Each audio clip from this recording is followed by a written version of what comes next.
عايزك صحوا أفكين لقى هذا يكون في عنتها عندي سلام محاوتها وتها جيرك كده أنت ما حكوا جيرك هذا تابع جيرك يعني هو يسوي متدير ولا وهو كسر صراحة أنا كاد كان مقدر أنا حني قدام أنا وقدنا نيود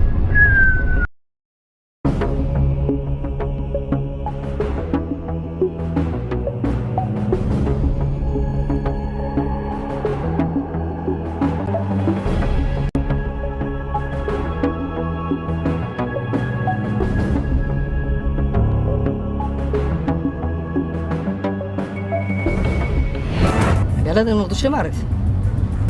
مطنا هسا مطنا ضد هسا والله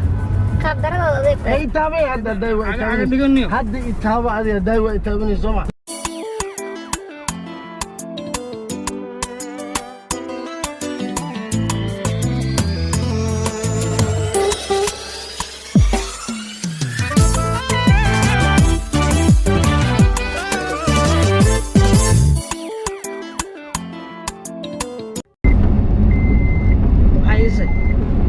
صحوا أفكين لقى هذا يكون في عنتها عندي سلام محاوتها وتها جيرك كده أنت ما حكوا جيرك هذا تابع جيرك يعني هو يسوي متدير ولا وهو كسر صراحة أنا كاد كان مقدر أنا حني قدام أنا وقدنا نيود kulanti wanaagsan dhammaan daawadayaasheena ku nool daafaca caalamka mar kale isu soo noqdo wanaagsan muuqaal kale oo xiiso leh barta aad naga daawanaysaan waa janaalkiina dareenka nolosha TV kaas aad ka daalacataan waxyaabaha xasaasiga ah ee ka taagan baraha bulshada kuwaasi aan isleenahay armay muhiim tahay in daawadayaasheena loo iftiimiyo mar walba waxaan diyaar u nahay wix aadan ogeynina inaan idageysiino wixii aad ogtihiin aan idin xaqiijino marunba maswaabeen haddaba daawadayaana sharafta leh waa diyaata markii ugu horeysay aad janaalkeena soo booqato rukma janaalka walaal oo subscribe saaro furanaga baleelkaasi hadduu noqdo daawadaha ugu horreeya ee hela muuqaalada bartaan soo gelino daawadaheena sharafta leh mar walba waxaanay heegan iyo heelan u jirnaa sidii adiga aan kaa dhigi lahayn qof maqsuud ah haddaba daawada sidaad ka soo aragtay titleka ama thumbnailka barnaamijka aan maanta faaqidayno ayaa daawada wuxuu yahay barnaamij aad iyo aad u xiiso badan sidaa wada ogsoonnahay labadii habeen ugu dambeysay ee bishii ramadaan waxaa كمباك سمي أو صلاة برنامج كيوينا قراحو كاسو وجه كلا وطو كان دوان وجه يورات كبرتين الوسم يجري استوديو وين أستان كاسو إما كان الوسم يو غارد حديثة واي قفكي ما في لنا بابور حديثة أيا برانك الغاود دوبيا قفكي مرنبكم ما فكريو حدا بقى ركاني أو صارك يا هاي صحفي وين يفلى أيا وحو يا مد غاري قداشي سفري سنة أيو misna boodari ku sameynaya ama qofkii martida ahaa ee gaariga shirka hor saarnaa dhibaayo iyadoona booskii mulmiska ee barnaamijka ugu jirtay uga jiro ninka lagu magacaabo cabdi oo ah darawalka gaariga wado kaasi oo sida mulmiska ee barnaamijkii hore ay liinta ugu miireysay asna liima dhanaanta ugu miiray kaasoo labadoodii kala dhexgalaya isagoo marba isku dayay inuu qofkii yani laga xanaajinayo ku garab siiyo yufle oo ah qofka barnaamijka soo ka ah ayaa daawad wuxuu noqday barnaamij runtii ka xiiso badan barnaamijkii horeeto kana saameyn iyo views badan ayaa daawad wuxuu si habsami leh u socdaa barta YouTube-ka iyo Facebook-ka iyo kaybalka ay leedahaba shirkadda weyn ee Astaan taas shirkadaasi ah shirkad ku caan baxday sameynta waxyaabaha entertainment-ga ee bulshada ay ku madadaalinayso ayaa lagu amaanayaa sida hagar la'aanta iyo shaqaalaha ay khibradda u leh sida loo madadaaliyo ee bulshada ay u qorteen aadna ka dareemi karto sida ay wax soo bandhigayaan ayaa daawada wuxuu noqday barnaamijkii qaraaxo barnaamij weji kala yeeshay haddaba caawa 7 fiidnimo waxaa barnaamijkaasi marti ku ah fanaanka weyn maaki cabdi naasir Sharma Boy hadaba xidigan oo kamid ah xidigaha lagu jecel yahay caasimadda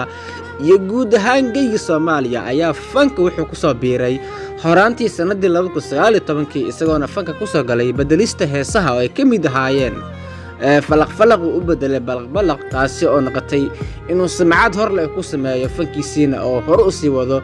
joojiyayna heesii uu bedelay iminkana u gudbay heesii caadiga ah uuna kamid yahay fast rapperska ee Soomaalida aad ku jeceshahay haddaba xidigan oo ku nool magaalada caasimadda ee Muqdisho ayna u dhaxdo fanaanada caan baxday ee malyuumaanka kana mid ahayd fanaaniintii isaga hortii lagu casuumay barnaamijkan qaraaxo kana dhigtay wacdaro aan ilaawi karin ayaa iminka daawada wuxuu noqonayaa qofkii 18aad ee barnaamijkan ka qayb qaata haddaba dad badan waxay ku xamanayeen in isaga iyo Astaan ay u dhaxayso xurguf balse arrintan waxa la xaliyay horaantii bishii Shacbaan xilligaas oo ku aadaneed xilligii la qorsheynayay sameynta barnaamijkan Qaraaxo. haddaba raaligelin iyo isfahan kadib waxaa suurtagashay in bahda Astaan ay ku fikiraan bal inay barnaamijka Qaraaxo ay ka soo qaybgeliyaan xiddigan maadaama uu yahay xiddig yacni aad u saameyn badan dadkuna ay jecel yihiin marna haddii uu barnaamijkan ka soo muuqdana ay sumcad iyo sharaf ay u tahay shabkadda weyn ee Astaan TV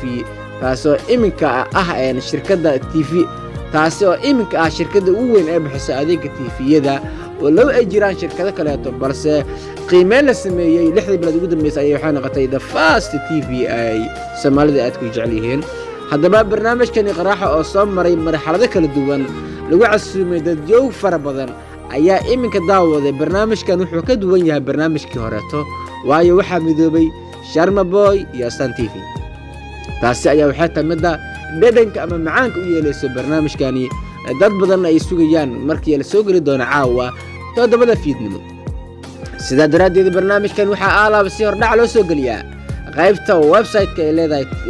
Astaan TV oo aan ka soo daawano maadaama dadka qaarkii aysan macquul u ahayn oo halkii muuqaal lagu daawanayo $20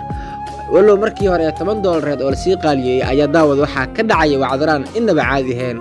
Sharman uu aad u xanaaqayo uu yacni ka xanaaqayo waxyaabaha qaar uu ku dhaqmayo xasan yufle iyo sidoo kaleeto darawalka gaariga ee Cazaam kaasi oo mar walba heliinta ku miraya ama arrintii dhadhan u sii yeelayaba. haddaba ugu dambeyn waxaa dhacday in barnaamijkan uu si habsami u qabsoomo sidaa daraaddeeda dadku waxay isweydiinayaan Sharma Boy waxaan ku naqaanay qof dulqaad badan waxaan ku naqaanay qof badanaa afgaaban talow xasan yufle miyuu ku guulaystay inuu ka xanaajiyo balse waxaa qasaba barnaamijkan qof walba ka soo qayb galay laga xanaajiyo sida marar badan ba hore u dhacday oo xitaa qofkii hadduu xanaaqi waayo biyo lagu firdhinayo qof biyo kuu firdhiyana kolley oo fadhis ma jiraan maleynaya. haddaba barnaamijkan waxaad ka daawan doontaa caawa 7 fiidnimo Astaan TV qaybta YouTube-ka sidoo kale waxaad ka daawan kartaa qaybta Facebook page-ka ama haddii uu kebalka Astaan TV kugu jiro guriga dabcan way ku fududahay inaad ka daawato barnaamijkan oo waliba dhalla aad u weyn aad ka daawanayso walow qaybta YouTube-ka badan dadku ay ka daawanayaan mobilada smartphones ah. sidaa daraaddeed daawada in laga sheekeeyo macnaheedu ma sameynayso waa idin 7 fiidnimo ee caawa iyo TV-ga Astaan TV.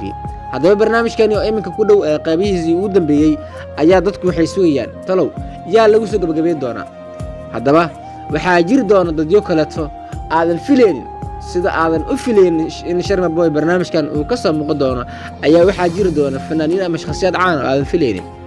barnaamijkan waxaa ka soo qayb qaatay Dayax Dalmush Qadar Kayo Xamdi Bilan iyo fanaaniin kaleeto aad u magac weyn. haddaba daawade yaan hadal kugu daalinin barnaamijkani ayaa wuxuu noqday barnaamij furnaantii shacabka Soomaaliyeed ee u kaceen u sacbatumeen mar walba inay xiiseynayaan daawashadiisa iyagoo badanaa ku xiran qaybta TV-ga Astaan YouTube ku leeyihiin Facebook page-ka iyo kebalka oo dadka qaarkii ay guriyada ugu jiraan. sidaa daraaddeeda waana subscribe saarataa TV-ga Astaan sidoo kale waana subscribe saarataa dareenka nolosha TV kaas oo mar walba in soo gudbiyo waxyaabo barnaamijyada ay ka cusub barnaamijkan Qaraaxo.